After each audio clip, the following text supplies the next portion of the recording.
Madame Soulière, on vient de faire votre remplacement total de la hanche droite. On vient de finir il y a à peu près une quinzaine de minutes. Avez-vous de la douleur? Non, voilà. Du tout. C'est la deuxième hanche que Mme Soulière se fait remplacer.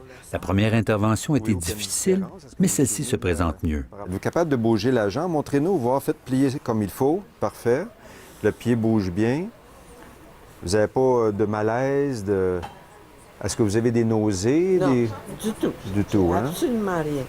Voir un patient sourire après une chirurgie orthopédique peut surprendre, mais pour le docteur Venditoli et son équipe, c'est presque routinier.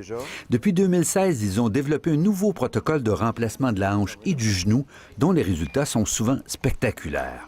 Beaucoup de patients chez qui on a opéré avec une technique standard et la nouvelle technique nous rapportent unanimement que c'était vraiment une grande amélioration pour eux. Ils pensent qu'on n'a pas fait la même opération.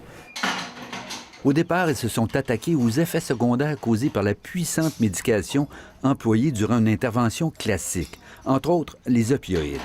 Quand on a des procédures qui existent depuis plusieurs années, qui fonctionnent bien, mais qui ont des effets secondaires, si on ne les questionne pas, on ne le sait pas. Aujourd'hui, la sédation est beaucoup plus légère et le bas du corps des patients reste mobile. On s'est rendu compte, c'est qu'on a pu diminuer la quantité d'opioïdes qu'on donne aux patients, puis privilégier des médicaments qui n'avaient pas d'effets secondaires ou très peu. Résultat, à peine 13 des patients opérés avec le nouveau protocole se sont plaints de douleurs post-opératoires contre 67 avec l'ancienne approche. Même chose avec les autres effets secondaires courants. M. Miville-Nobert, par exemple, s'est fait opérer l'an passé. Tout de suite après l'intervention, une infirmière l'a encouragé à monter et à redescendre une dizaine de marches. Quand je suis arrivé au bas des marches, elle me le dit, elle dit... Il n'y a rien à faire avec vous. Elle dit, si vous voulez, elle dit, je vous donne votre congé, allez-vous à la maison. Les jours suivants, il ne prend aucun des antidouleurs qu'on lui propose. L'infirmière m'a demandé si j'avais de la douleur de 0 à 10, c'était combien? J'ai dit, c'est quoi ça, la douleur? Fait que j'ai dit, je peux pas vous le dire, j'en ai pas. Le nouveau protocole modifie également certaines pratiques chirurgicales. Notamment, il prévoit l'infiltration d'anesthésiques locaux et une nouvelle façon de refermer la plaie. En bout de ligne, tout ça diminue le temps d'hospitalisation du patient. Pour la hanche, elle dure maintenant quelques heures plutôt que 3 jours. Et pour le genou, 24 heures au lieu de 5 jours.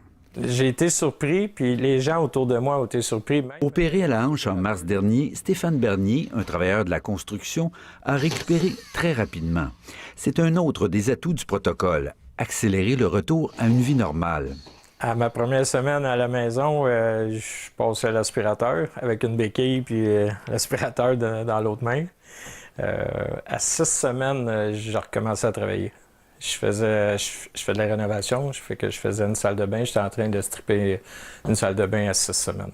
Au final, la nouvelle approche médicale permet d'économiser en moyenne 1 400 $ par opération de la hanche et plus de 4 000 pour le genou. Une chirurgie de remplacement de la hanche, il y a 25 ans, ça prenait 3 heures. Les gens restaient une semaine à l'hôpital.